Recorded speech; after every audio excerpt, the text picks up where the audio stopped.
아멘. 좋으신 주님을 찬양합니다. 우리 좌우 앞에 있는 분들과 인사를 나누겠습니다. 반갑습니다. 환영합니다. 축복합니다. 오늘도 새날을 열어주신 주님께 감사드리면서 오늘 승리할 수 있는 만나와 꼴을 이 시간 내려주실 줄 믿습니다. 역대하 10장은 이스라엘 역사에서 굉장히 중요한 기원을 다루고 있습니다. 남북 분단의 원인과 그런 과정들을 이제 그리고 있습니다. 그래서 굉장히 중요한 그 한 파트입니다. 이제 통일 왕국이 끝이 납니다. 사울 왕이 40년, 그리고 다윗 왕이 40년, 그리고 솔로몬 왕이 40년, 각자 40년씩 도합 120년간의 통일 왕국, 남북이 하나 되었었던 이스라엘의 통일 왕국이 이제 지속이 되다가 솔로몬이 죽고 나서 누가 이 왕위를 받게 되냐면 오늘 말씀과 같이 르호보암이 이제 왕위를 받게 됩니다. 왕이 된 거죠. 그런데 이제 새 왕이 오르면 모름지기 어떤 요청들과 요구들이 있기 마련입니다. 그래서 이제 그 기존에 있었던 백성들이 올라와서 이제 요청을 하죠. 이제 그 건을 가지고 르호보암이 처리해 가는 과정을 이제 그린 장면입니다. 근데 이게 남북 분단에 이제 아주 그냥 비극적인 씨앗이 되죠. 이 처리 결과에 의해서. 자, 이제 르호보암에게 백성들이 축하 겸 다 모여가지고 얘기를 하고 아마도 어떤 간담회 같은 것들이 열렸을 겁니다. 같이 축하연을 하면서 그 백성의 대표자들하고 대화를 나누고 덕담을 나누고 그러면서 어떤 요청사항 같은 것들도 이제 듣게 되죠. 그래서 백성들이 얘기를 합니다. 4절이죠. 4절 볼까요? 왕의 아버지께서 우리의 멍에를 어떻게 하셨음에 무겁게 하였으나 왕은 이제 왕의 아버지께서 우리에게 시킨 무슨 일이냐면 그 무거운 멍에가 고역이에요. 고역. 일을 많이 시킨 겁니다. 솔로몬 왕은 건축을 엄청나게 했죠. 건축을 엄청나게 했는데 그 잡혀온 포로들과 기존의 이방 그 사람들로서는 다 충족이 안 됐죠. 그 엄청난 건축 사업에. 그래서 아마 일반 노동자들도 일반 백성들도 동원이 된 것 같아요. 그러니까 이 고역, 힘든 일, 고역, 그리고 무거운 멍에 아마도 이게 세금입니다. 이 엄청난 건축 사역과 일들을 하려면 돈이 있어야 돼, 자금. 백성들에게 이제 세금 같은 것들을 많이 징수했겠죠. 그러니까 이런 힘든 일에 동원되는 거, 또 세금, 그 다음에 그 외에 여러 가지 어려웠던 왜 나라가 부강해지려면 결과적으로 부강해지는 것들은 너무 좋은데 그 부강해지려면 힘을 써야 되잖아요. 안 그렇습니까? 우리나라 60, 70년대 이게 나라가 발전할 때 발전하면 결과는 좋은데 그 사이에 있었던 그 세대들은 죽어라 일을 해야 되잖아요. 아주 죽어라고 쉬지 않고 일을 얼마나 힘이 들어요. 그러니까 이제 좀 먹고 살만해졌으니까 뭐 하자는 거예요. 조금 늦춰서 갑시다 하고 이제 요청을 하는 거죠. 자연스러운 겁니다. 원래 이제 산업화 세대의 그 고역과 노동을 통해서 나라가 부강해지면 민주화 세대가 일어나요. 좀 찬찬히 갑시다. 사람답게 좀 살면서 갑시다. 이렇게 좀 그런 요구가 일어납니다. 이거는 인간의 생리입니다. 먹고 살기 위해서는 목숨 걸고 일하죠. 근데 그게 해결이 되면 조금 여유롭고 싶은 게 사람이죠. 그런 요청이에요. 뭐 특별히 문제가 되는 요청이 아닙니다. 제가 보기엔 힘들어서 여기까지 왔으니까 당신 아버지 때 그렇게 고생하고 우리 세대가 여기까지 이렇게 애써 왔으니까 좀 슬슬 갑시다. 좀 살살 합시다. 좀 쉬면서 갑시다. 합리적인 요청이죠. 그럼 기본적으로 왕쯤 되면 상식적으로 이런 거는 받을 줄 알아야 되는데 이게 고민이 됐던 거죠. 어떻게 해야 되나. 아마 이 르호보암이 여기에는 다 나오지 않았는데 성격이 되게 좀 잔인한 면이나 까탈스러운 면이 있었을 것 같아요. 여긴 다 드러나지 않습니다. 근데 이런 말을 들을 때 합리적으로 듣잖아요. 합리적으로 듣고 그래, 그렇지. 그 수고와 노동을 알면 그 기존 세대의 고생과 어려움을 알면 그거를 받아서 맞아, 이제는 좀 슬슬 갈 때가 됐어. 내가 아무리 아버지보다 더 큰 나라와 영광을 추구하는 사람이라도 그러나 이때는 한 타임 쉬어야 돼. 죽어라 하고 뛰었으면 하프타임 갖고 쉬고 또 후반전 뛰는 거지. 그거 어떻게 90분을 축구 선수들이 계속 뜁니까? 이분들이 축구 선수라면 아휴, 이거 그러면 안 돼. 이때는 쉬었어야 돼. 제가 보기엔 쉬었어야 돼요. 근데 이 르호보암이 그렇지 않은 생각들이 있었던 것 같아요. 그래서 며칠 뒤에 오라 그래요? 3일 뒤에 와라. 사람이요, 어떤 결정할 사항이 애매할 때는 이렇게 늦추는 게 좋습니다. 이걸 잘하는 게 정말 좋은 리더십 중에 하나예요. 현안들이 산적하게 있는데 그걸 거기서 탁탁 결정해 버리는 게 그게 좋은 게 아니더라고요. 그게 좋은 게 아니에요. 어느 것들은 애매한 게 있으면 어려운 게 있어요. 판단하기 어려운 게. 그런 건 늦춰야 돼요. 늦춰야 돼요. 늦추고 나서 뭐 해야 돼요? 조언을 듣고 그리고 기도해야 돼요. 자, 이 르호보암이 어디까지는 잘했냐면 늦춘 것까지 잘했고 그 다음에 조언을 듣습니다. 자, 6절 한번 보겠습니다. 시작. 르호보암 왕이 그의 아버지 솔로몬의 생전에 그 앞에 모셨던 원로들과 의논하여 이르되 너희는 이 백성이 어떻게 대답하도록 권고하겠느냐 하니, 이제 권고안을 받죠. 어떤 조언들을 듣습니다. 그래서 옛날에 솔로몬 시대에 있었던 그 원로들하고 옛날 그런 중진들이라고 해야 될까요? 옛날에 있었던 그런 어떤 신하들이죠. 그분들은 과거의 역사와 전통을 잘 아니까 지금으로 말하면 상원 같은 거예요. 상원.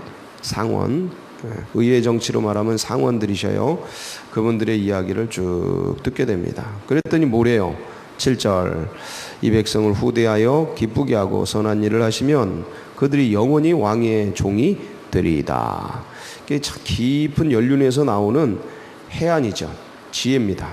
당연히 이랬어야 돼요. 제가 보기엔 그렇습니다. 그런데 이런 얘기를 듣고 자, 그 다음에 한쪽 편만 얘기 들으면 안 되겠죠? 다양한 사람의 의견을 청취하는 게 리더들입니다. 8절. 그래서 이제 자기하고 함께 자라난 젊은 세대, 요 분들은 이제 신세대예요. 신세대. 이제 신진 어떤 뭐 사대부라고 해야 될까? 신진 세력이죠. 그분들에게 의논합니다. 그랬더니 이 젊은 신하들은 역시 이 신세대야. 왕이요. 이 멍에를 지금 가볍게 늦추면 안 됩니다. 지금 승기를 잡으셔야 합니다. 요 약한 소리 할 때 고기에 넘어가시면 이 나라가 이게 약해집니다. 확 잡으셔야 합니다. 왜 부부가 됐을 때 그런 조언들을 합니다. 야, 부부가 됐을 때 처음이 중요해. 처음에 길을 딱 잡아야 돼. 그때 잡지 않으면 네 평생 잡혀 살아. 잡을래 잡혀 살래. 꽉 잡아. 뭐 이런 요거랑 똑같아요. 꽉 잡아요. 왕요 꽉 잡으셔야 합니다. 처음에 백성들에게 밀리면 안 됩니다. 이걸 세력 다툼의 어떤 그런 식으로 해석을 했어요. 이 젊은 세대는.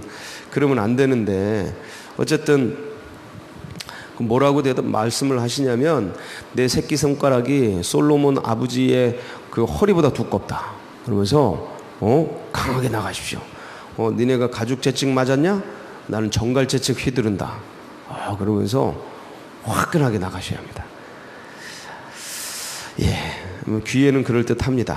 귀에는 아주 둘 다 양쪽이 어때요? 나름 논리가 탄탄하죠. 네, 나름대로 논리가 탄탄합니다.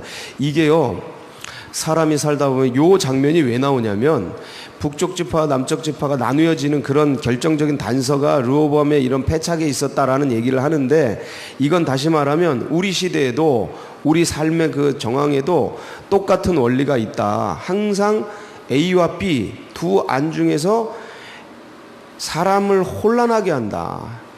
헷갈리게 한다. 판단이 어렵게 한다 이거예요. 지금 이걸 해야 되는지 말아야 되는지, 나가야 되는지 물러서야 되는지, 지금 이 사람인지 결혼을 할 사람이 아닌지. 청년들이 이거 진짜 고민 많이 합니다. 그 다음에 이제 취업 준비생들은 이 직장을 가야 되는지 말아야 되는지, A인지 B인지, 이거 갖고 일생 고민해, 일생. 하여간 선악과, 생명나무인지 선악과인지, 이거 갖고 아담과 하와가 고민한, 유혹받았던 그때부터 시작해서 인간은 항상 선택합니다. A와 B 중에. 이 선택할 수 있는 거는 은혜입니다. 자유거든요. 선택이라는 게 자유잖아요.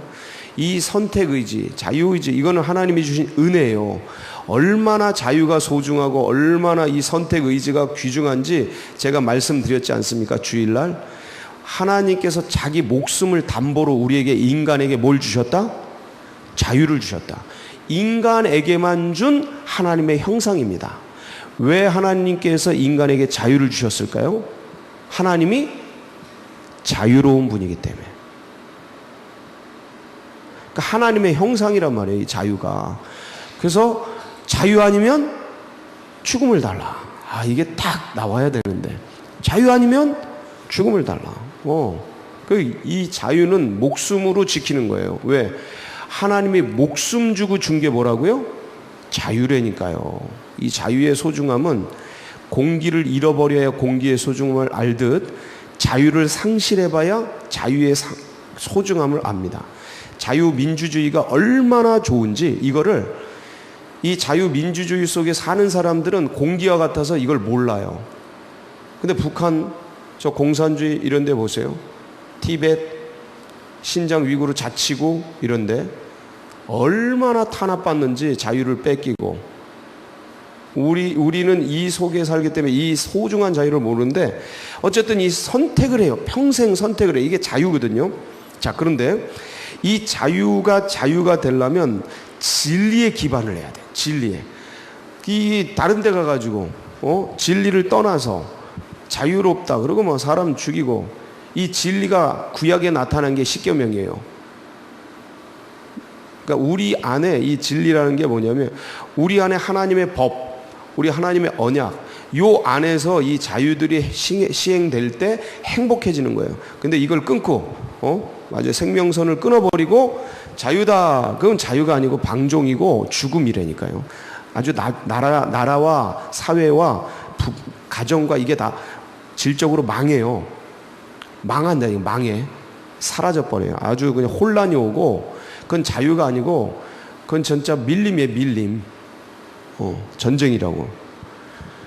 그러니까 그 하나님 안에서의 사랑과 행복의 그 아름다운 그런 게 있는데, 이 선택. 자, 여기서 말하는 건 이겁니다. 지금 국군을 가르는 엄청난 선택의 기로에 르호보암이 놓여 있어요.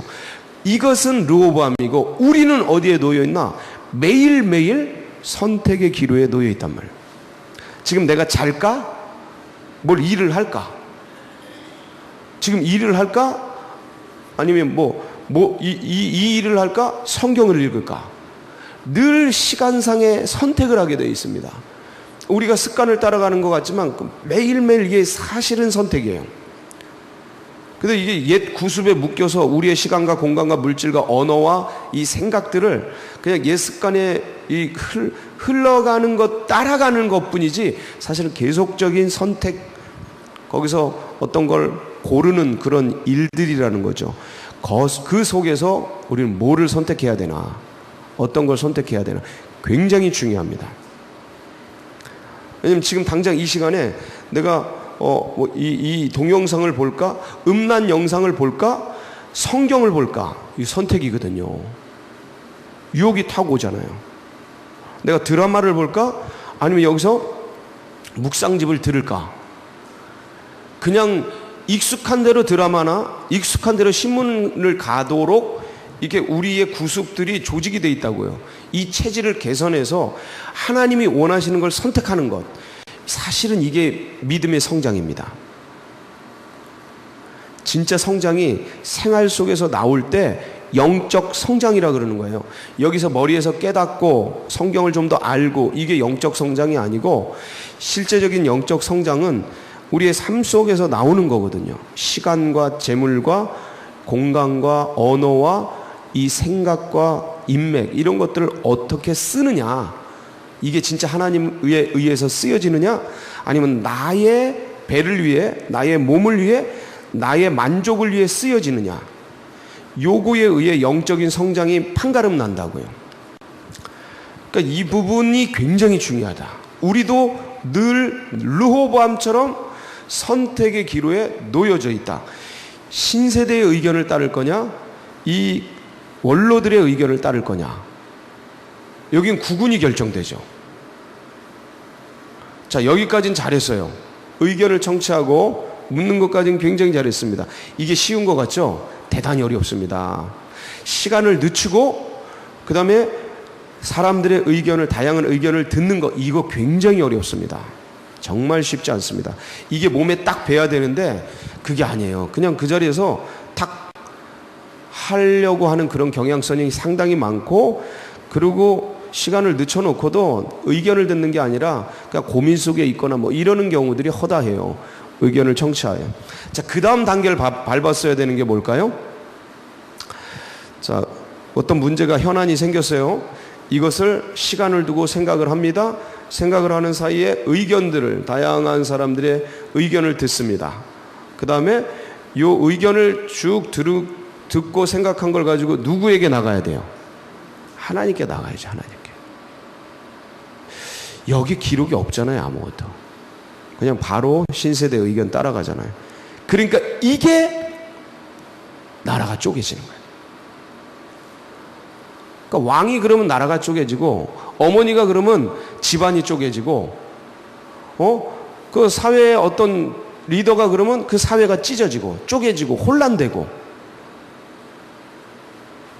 이게 질서 있게 조화롭게 아름답게 번영을 향해 달려가는 게 아니고, 뭔가 혼란되고 분열되고 쪼개지고 찢어지고 싸우고 다투고 대립하고 이렇게 가면 그게 성장입니까? 후퇴입니까? 그 후퇴하는 거예요. 후퇴하는 거예요. 당장 무너지는 거거든요. 그러니까 이 나라가 둘로 10지파가 떨어져 나가버립니다. 떨어져 나간 증거가 뭐예요? 왕인 르호보암이 신하를 보내서 저쪽 북쪽 지파를 다스리려고 했는데 그 사람들 때려 죽이잖아요. 중앙 관제에서 파견한 지방 관료를 죽여버리잖아요. 우리 말 안 듣겠다라는 거예요. 그럼 네 말 안 듣겠다. 그러고서 중요한 게 뭐냐면, 여기 이 10지파가, 이 신하들이 올 때에, 백성의 대표들이 올 때 누굴 데리고 오냐면 여로보암이라는 사람을 데려옵니다. 2절 한번 같이 읽어볼까요? 시작. 느밧의 아들 여로보암이 전에 솔로몬 왕의 낯을 피하여 애굽으로 도망하여 있었더니 이 일을 듣고 여로보암이 애굽으로부터 돌아오매. 자, 르호보암이 왕이 됐다는 얘기를 듣고 여로보암이 애굽에서 돌아와요. 여로보암은 애굽의 망명에 있었어요. 도피에 있었다고요. 무슨 일이었냐면, 이 여로보암이 솔로몬 왕 때 아히야라는 예언자에게 네가 10지파의 임금이 될 거다라는 예언을 들어요. 이 예언을 듣고 솔로몬이 그 사람을 핍박합니다. 죽이려고, 제거하려고 그래요. 근데 그걸 피해 망명한 거죠. 애굽으로 피한 거죠. 그 기록이 어디에 나오냐면 열왕기상 11장 28절 40절까지 나오는데, 28절로 32절 읽고 40절 읽죠. 시작. 이 사람 여로보암은 큰 용사라. 솔로몬이 이 청년의 부지런함을 보고 세워 요셉 족속의 일을 감독하게 하였더니, 그 즈음에 여로보암이 예루살렘에서 나갈 때에 실로 사람 선지자 아히야가 길에서 그를 만나니 아히야가 새 의복을 입었고 그 두 사람만 들에 있었더라. 아히야가 자기가 입은 새 옷을 잡아 12조각으로 찢고 여로보암에게 이르되 너는 10조각을 가지라. 이스라엘 하나님 여호와의 말씀이 내가 이 나라를 솔로몬의 손에서 찢어 빼앗아 10지파를 내게 주고, 여기까지 오직 내 종 다윗을 위하고 이스라엘 모든 지파 중에서 택한 성읍 예루살렘을 위하여 한 지파를 솔로몬에게 주리니. 넘어갈까요? 40절로? 네. 시작. 이러므로 솔로몬이 여로보암을 죽이려 하매 여로보암이 일어나 애굽으로 도망하여 애굽 왕 시삭에게 이르러 솔로몬이 죽기까지 애굽에 있으니라. 그러니까 솔로몬이 죽기까지 애굽에 있다가 죽어서 이제 르호보암에게 권력이 이양됐다, 왕권이 이양됐다는 얘기를 들으니까 여로보암이 이제 찾아온 거죠. 그 대표들을 데리고 요셉 지파의 관할 그 신하였거든요. 솔로몬 시대에. 그러니까 요셉 지파니까 북지파의 핵심 세력이라고요. 요셉 지파. 그러니까 에브라임과 이 므낫세가 요셉 지파인데 이 얘네들이 핵심 세력이에요. 그 당시에 유다만큼 강력했던, 그러니까 그들의 지지를 잇고 있는 게 이 여로보암이에요. 그러니까 이 여로보암과 함께 신하들이 와서 이 요청을 했는데 이걸 받아들이지 않으니까 열 지파가 우리의 왕은 누구다? 여로보암이다라고 세워버립니다. 그러니까 남북 분열이 되는 거죠. 찢어지게 되는 거예요. 이제 내일부터 이제 이 분단이 어떻게 고착화되는지, 그리고 이제 그 나머지 이 과정들이 이제 진행이 되게 됩니다. 자, 오늘 이제 말씀을 보면서 이게 나라가 쪼개지고 막 나라가 분열되고 이게 우리들이 보기엔 엄청난 일인데 그냥 한 개인이 의견 결정을 잘못한 거예요. 다시 한번 말씀드리면 이게 어떤 일들이 뭐가 엄청난 일들이 일어나는데 이걸 자세히 뜯어 들어가 보면 그냥 왕이라는 사람 한 개인이 의견을 잘못 결정한 거예요. 그러니까 우리 집에 내 인생에 어떤 큰일이 일어나. 근데 이 큰일이 뭐냐면 결국 내가 어떤 결정을 할 때 이 결정이 이게 잘못되면 이게 연결돼서 그 엄청난 일이 일어나는 거예요. 그래서 우리 주님 앞에서 그럼 사람이 무슨 결정을 어떻게 다 완전하게 합니까?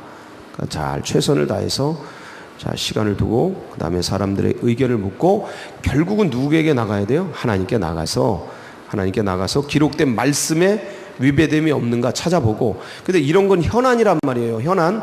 그 당장 일어나는 일이에요. 주님, 이 사람하고 결혼할까요 말까요? 이런 거. 크리스찬이야. 믿음의 백성하고 결혼하라 그랬잖아요. 믿음의 백성은. 그런 기록된 말씀, 거기에 위배되는가 안 되는가 그거 살펴보고 그 안에 있어. 그러니까 A도 믿음의 백성이고 B도 믿음의 백성이에요. 누구하고 결혼하지? 되게 헷갈려. 둘 다 잘해주는데 이 내 인생을 어디다 맡겨? 그럼 그때는 누구에게 또 나가야 돼요? 그 다음에 기록된 말씀에 의해서 확인됐으면 그 다음에 하나님 말씀, 살아있는 음성을 들어야 돼. 기도를 통해. 하나님, 제 인생을 누구와 같이 가야 되나요? 그 주님께 묻고 듣고 순종해야지. 그 나머지는 주님께 맡기고 그리고 행복하게 인생 사는 겁니다. 오늘도 그런 날 되시길 축복합니다. 같이 기도하시겠습니다. 이게 되게 쉬운 것 같아도 쉬운 일은 아닙니다. 그래서 순간순간 오늘도 시간을 보내실 때 어떤 공간 속에 있을 때 하나님께 물으세요. 계속 물으세요. 주님, 이게 내 습관대로입니까? 하나님이 원하시는 지금 시간과 공간과 내 삶을 보내고 있습니까? 물으세요. 그럼 말씀하십니다. 내 양심에 말씀하셔요. 그거 따라가세요. 그거 편한 길 가지 말고 그거 따라가는 게 편한 겁니다. 내 몸에 익숙한 걸 따라가는 게 편한 게 아니에요. 꼭 기억하세요. 그래서 그게 진짜 진보고 그게 진짜 발전이다 생각하시고 이 신앙과 이 믿음이 다음 세대들에게도 흘러가고 새 가족들의 가슴 속에도 새겨지고 이 나라 민족 또 서울제일교회 여러분 각자의 중보 제목 붙들고 우리 주여 한번 부르짖고 기도하며 나갑니다. 부르짖습니다. 주여